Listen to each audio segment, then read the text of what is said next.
Today we had a very warm, welcoming afternoon with veterans from Glastonbury.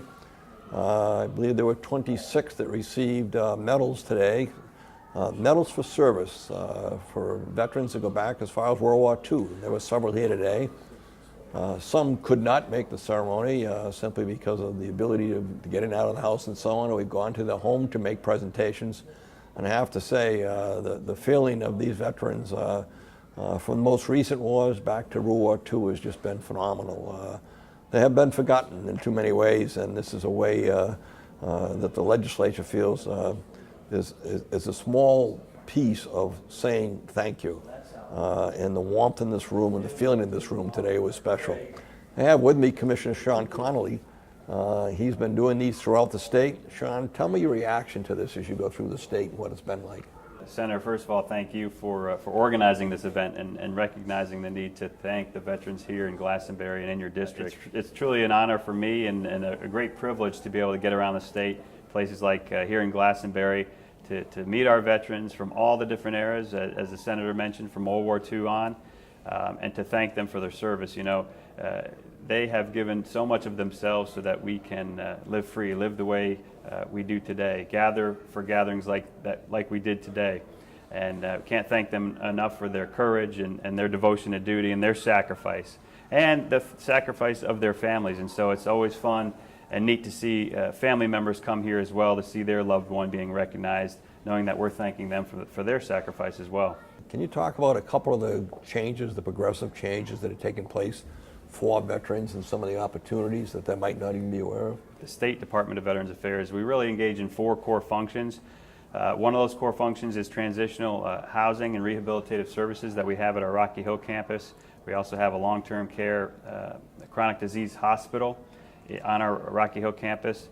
And then we do a lot of outreach. We have our Office of Advocacy and Assistance, where we have veteran service officers throughout the state of Connecticut in each of the congressional districts that are out there to meet with our veterans and help them access the benefits that they've earned and deserve. And then finally, we have our cemeteries and memorials. On the cemeteries and memorials piece, just last week we cut the ribbon on a brand new expansion project. We built a 3,000 niche columbarium above ground so that we can continue to honor veterans out at our Middletown State Veteran Cemetery for many more years to come. For our Office of Advocacy and Assistance with our veteran service officers, we've in the last several months, we've gotten each of them a laptop computer with ability to have internet wherever they go, with ability to sign actually electronic documents so that they can go and meet veterans where they are, rather than necessarily having veterans find their offices in their districts.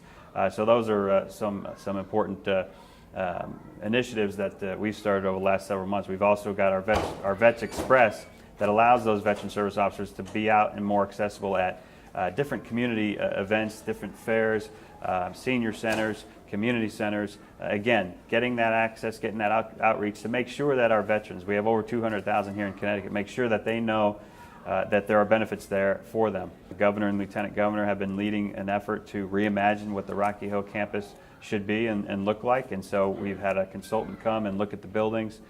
We're putting that together now, and I look forward to working that plan in the next few months so that we can really make our Rocky Hill campus a place of excellence, a veteran center of excellence for our Connecticut veterans here in Connecticut. Some legislation that's been passed recently is an example, reducing tax benefits on their real estate and things like that. If a veteran wants to know what's available or services that might be available, who would they get in touch with here in Connecticut? So they can get in touch with our Office of Advocacy and Assistance. They can get in touch with me directly. We're on website. We're on Facebook. Website is just the ctdva.gov here in Connecticut, and then of course our Facebook is CT Veterans Affairs. The main line for our office is 860-616-3600, and so they're welcome to give us a call there as well. Yes, we as a state, and looking at other states, we've come a long way. There are many great things about being here in Connecticut as a veteran. You mentioned the tax exemption. Military retired pay is now 100% exempt from state income tax. Here in Connecticut, we're unique among many states in that we have tuition waiver for veterans that meet the definition of veteran here in Connecticut for our state colleges and universities. those who are actively serving in the Connecticut National Guard qualify for tuition waiver. Recently, again, the General Assembly passed and the governor signed a bill to give an advantage to veteran entrepreneurs. Veterans who own businesses that can contract with the state will now qualify for additional credit so that they can compete against other companies for those types of contracts. All right, so there's a lot available. We've started to move forward. I think we're in a period where we kind of got comfortable, and we're out of that period. We're doing what we should be doing for veterans, and I know the response has been tremendous from the vets. So the commissioner has given you phone numbers and addresses. Obviously, my office, I can reach the commissioner's office. So if there are questions or issues or support that you need, please get in touch with us or get in touch directly with the Veterans Office. They're there to serve as you have served, and we would hope you would do that. Thanks very much, and welcome again to Focus on the Fourth, and we'll see you next time.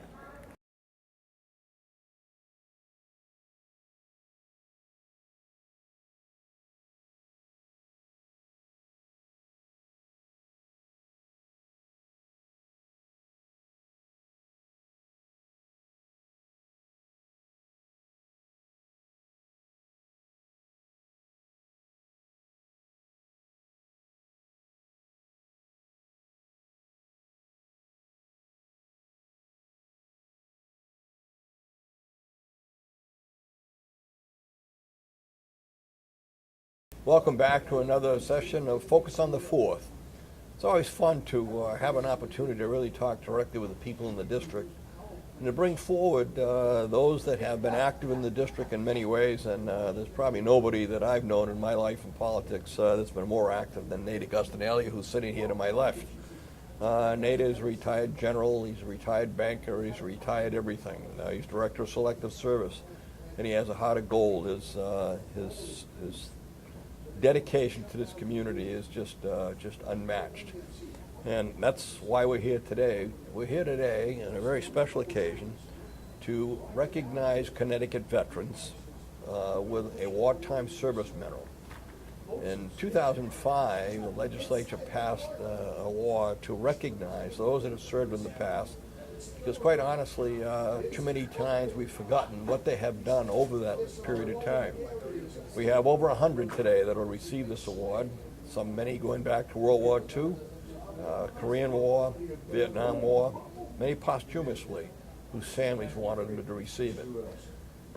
And in these times of turmoil, and we are in turmoil as we look at what goes on in Washington and so on, it's important to remember what people have done so that we have the right, the freedom that we have to live as we live as Americans. And so that's the purpose of this. And so no better person to talk about it, knowing the military, than Nate. Nate, tell us how important you think this is to veterans. Well, I think recognition, everybody loves a little recognition, Steve.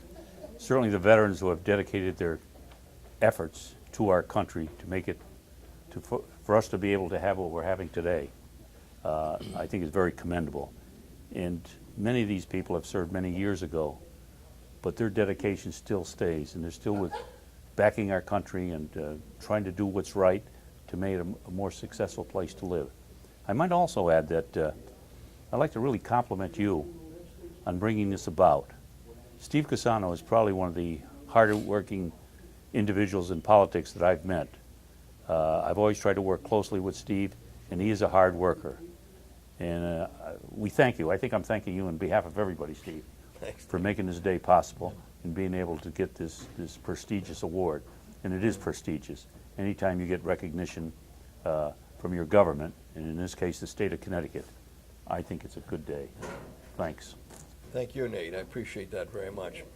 I find it interesting. We've had the opportunity over the last few weeks to talk with many of the veterans, many going back to World War II.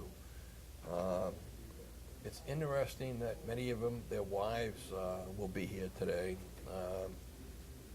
They have forgotten.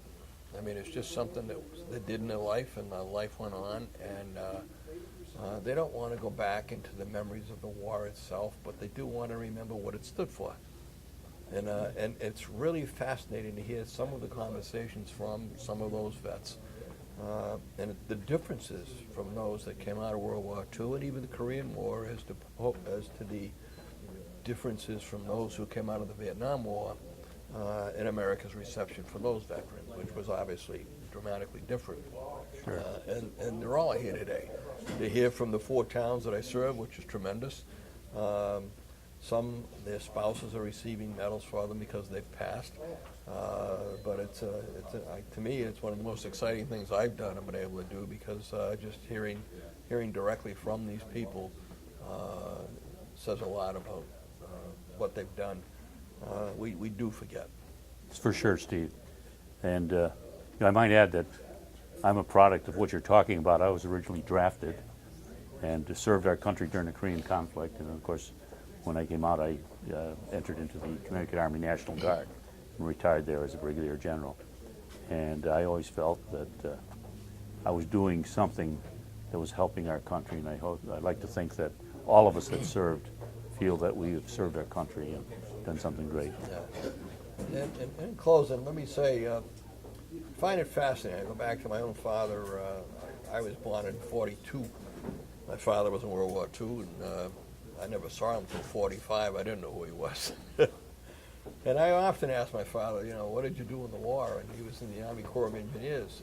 I know he was at Anzio Beach. I know he was with Rommel and was involved in the capture of Rommel's troops.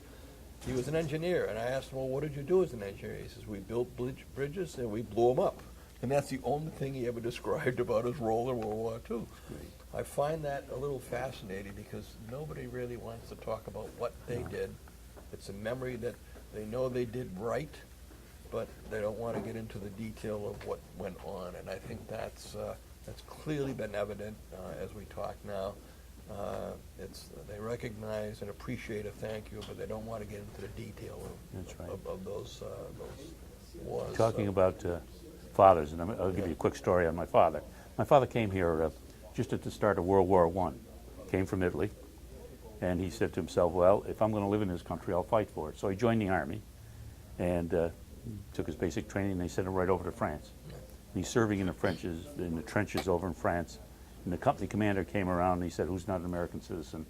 Of course, my father raised his hand. And you still can join the Army and not be an American citizen, by the way. And he says, who wants to be an American citizen? My father raised his hand. And that's why he got his citizenship, in the trenches in France. Wow. And he fought all through France, and he was with the Army of Occupation in Germany. Then he was in a veterans hospital for 2 years after that. But he was quite a contributor to our country, and he instilled that in me.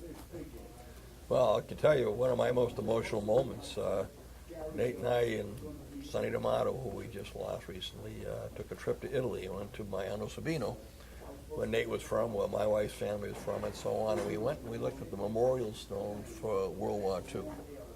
It was like reading Manchester Store. 25 families came from Maiano Sabino here. And every name on that stone, we knew people in this town that were descendants of those families or parts of those families. So it's when you see those kinds of things, you recognize how significant it is to be able to open up America as we did, and that was a true example of that.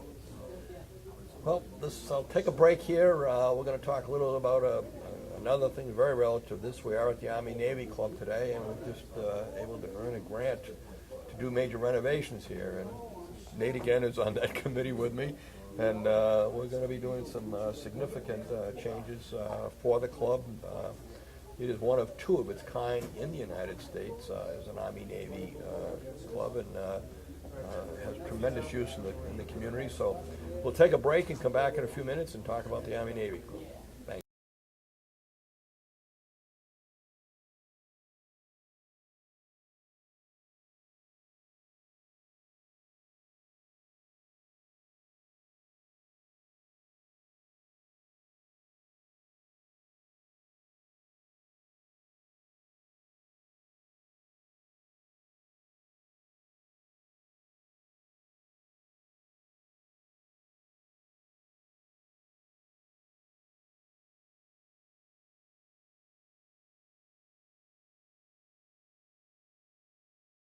Welcome back to Focus on the Fourth. And the first half of this program, we talked a little about the ceremony today honoring veterans.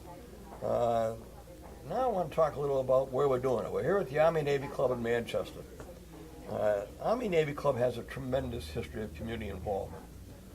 I would be willing to bet, quite honestly, that every child who has ever played any sport in Manchester, whether it's Little League, soccer, baseball, football, whatever it might be, kids that have attended the public school systems, that are into the arts, whatever it is, have probably had a dinner here at one time or another.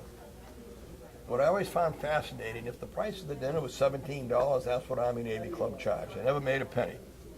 They never made a penny. And the result of that, they don't have any kind of a treasury today because they always did it for nothing. And so we got a grant, a little over $200,000 to do major renovations here at the Army-Navy Club. It is truly a staple of the community. You will see that on Thanksgiving Day as an example. There'll be 2,000 people coming through this building on that day during the road race. The roof has been patched here and there but needs repair. The bathrooms needed upgraded to be handicap accessible. There are a lot of little things that need to be done, and we're going to involve some of the community organizations. And the local Unico Club has agreed to coordinate this and have already been involved in bringing in a furnace. Al, I want you to talk a little. I got Al Rick with me as the president of the Army-Navy Club. Tell us first of all about Unico and their role here in bringing in a furnace and what they're doing. Yep. Unico approached us, I'm going to say a little over a year ago, and made their speech, wishes known that they wish to help us in our endeavors, being that the club is so old and in such disrepair. And one of the first things that we agreed on was to have the old oil heating system abandoned in favor of modern day gas. Surprising that it wasn't done long before, but at this point it was absolutely necessary. We were spending so much money on heat that it would just be a matter of months before this we'd had to close the club up permanently.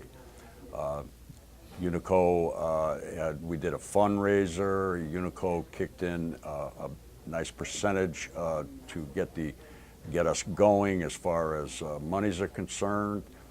We contacted Mitchell Fuel Company, who did the work, excellent job.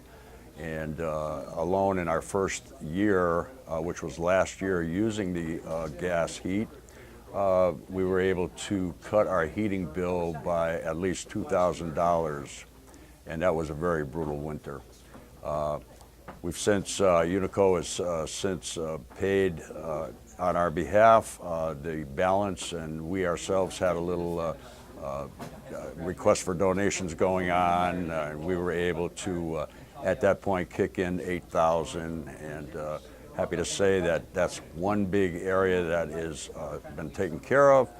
And now, along with the grant and the fact that we're actually able to put some money aside for our own behalf also, we're moving on with different projects that need to be completed, the biggest being the roof. The roof is old. I can't say exactly how old it is. I know it's never been changed since I've been here, and I'm sure it goes back 20, 25 years, maybe even more. So that's our next big project. And with the state grant, we have monies to accomplish that feat. And also windows. We've replaced all of the old windows that were here, and I would venture to say they were probably 40 years old, with new energy efficient windows. And so little by little we're moving along. Getting the roof fixed is mandatory because we want to do a lot of interior work also. So get the leaks fixed, we can go ahead with that and finish off with other projects that are in need of our looking into. And I'm glad you mentioned the windows. I think there was a $10,000 grant as an example from the Manchester Road Race Committee. So the entire community is stepping up, and there'll be more to do, and they will be involved. As you see around here, the chairs are, we have about 400 chairs for events here. They're all metal chairs that are probably 30 or 40 years old. extremely uncomfortable as we sit here. Yes. They'll be need to be replaced. The ceiling tiles have shown their wear and tear because of the leaks in the roof. We could be real dramatic and go back in the corner because it's pouring out right now, so you know that leak is Yeah, we coming could, right yeah. through. The bathrooms will be handicap accessible for the first time. So contractors are working with us. Nobody is going to approach this job with an intention of making money, but they're very simply covering costs. And that's the purpose of the grant, to get us the materials and so on. And we expect that many of the contractors, in fact, will donate their services and help us, as well as some of the service clubs, inside painting and things like that, replacing the ceiling tiles. We'll do that on a volunteer basis and work with Army Navy to make this happen. It is an institution in Manchester, and so everybody has stepped forward to make it work. Just as an aside, an institution indeed, founded in 1919. Within the next 3.5 years, we'll be celebrating our 100th anniversary, and I'm sure everything will be done by then, and I guess we're going to have one heck of a party. You bet. We will celebrate. We'll be done before that, too, I can tell you that. Absolutely. Well, that pretty much wraps up Focus on the 4th. It's been great again sitting and talking with you, and look forward to doing this again next month. Have a great fall. Thank you.